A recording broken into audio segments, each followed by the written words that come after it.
With the demand for better network coverage increasing day by day, it is the need of the hour to densify Jio's network throughout. It is in this regard, the outdoor small cell deployment is done across cities and towns to strengthen the existing Jio network and add to its capacity. E-Node B sector carrying high traffic should be targeted for capacity decongestion. Under such congested E-Node B sector, multiple outdoor small cells have to be planned to offload congestion. The outdoor small cell should be planned and directed in the fringe area of congested E-Node B sector in order to increase indoor coverage and throughput. Outdoor small cell can be mounted on a rooftop pole or wall or parapet and should be installed at a height of 6 to 9 meters above ground level. The height needs to be verified from the planning data before proceeding with the installation.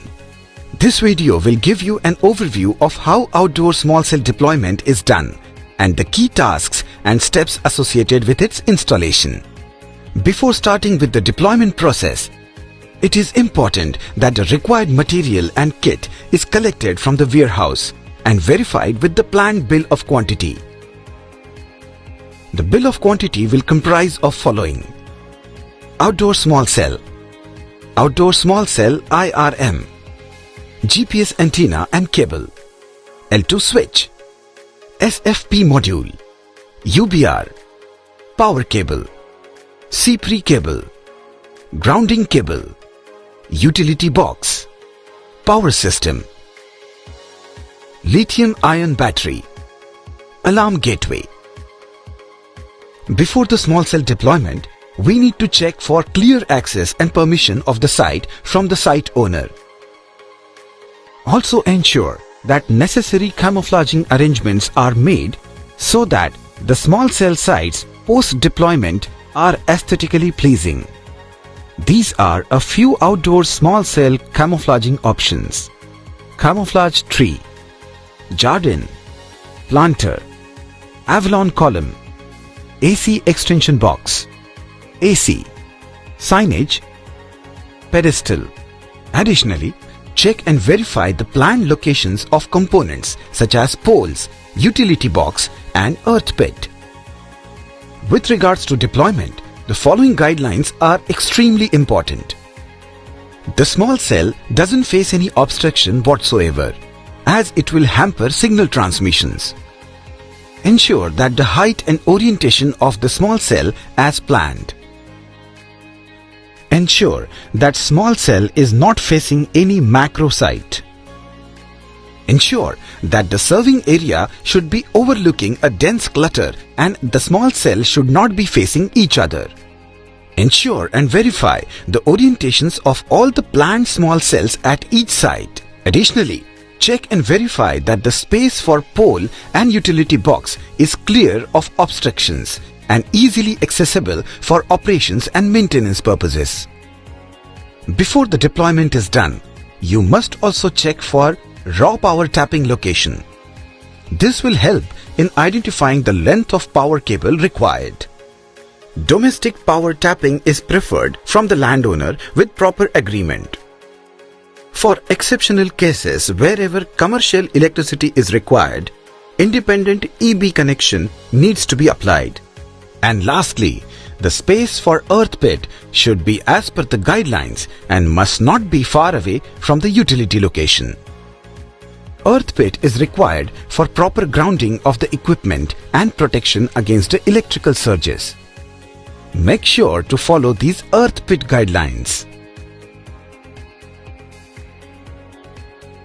Another important point to remember before the outdoor small cell deployment is to ensure that the technician is well equipped with the protective gear such as helmets, gloves, harness and safety shoes and follows all the required safety guidelines. Backhaul feasibility. Backhaul is the transmission link between the small cell and the core network. There are two types of backhaul options available for outdoor small cells: fiber and UBR. Fiber backhaul will be used as default transmission link. However, in case where fiber backhaul is not feasible, we will use UBR as backhaul transmission link. We now begin with the utility box installation. The installation can be on a ground-based pole, base or wall mounted. Now, you need to install the power system in the utility box. After the power system is installed, you need to install the battery in the utility box and connect it to the power system. Ensure that you check the correct polarization connectivity of battery terminals.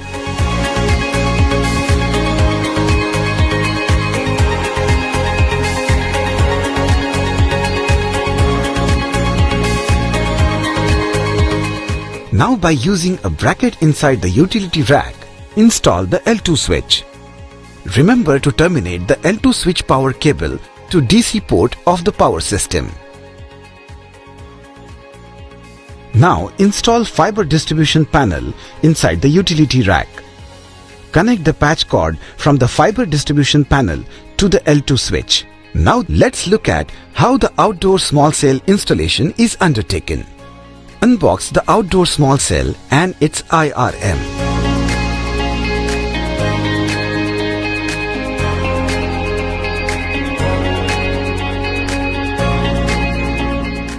Install the bracket on the small cell.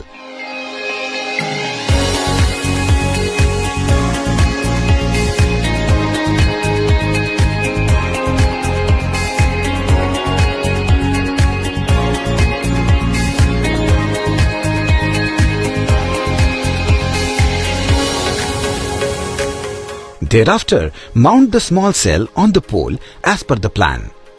We now need to lay the power and CPRI cables for the small cell. Lay the cables through the conduit pipe from the small cell up to the utility rack. To do so, first connect the power cable to small cell. Next, insert the power cable inside the utility rack and terminate to the AC port of the power system. Now, connect the CPRI cable to the small cell. Lay the CPRI cable till the utility rack and terminate to the L2 switch using optical SFP. Now for the GPS installation, take the GPS cable of appropriate length and assemble the connectors.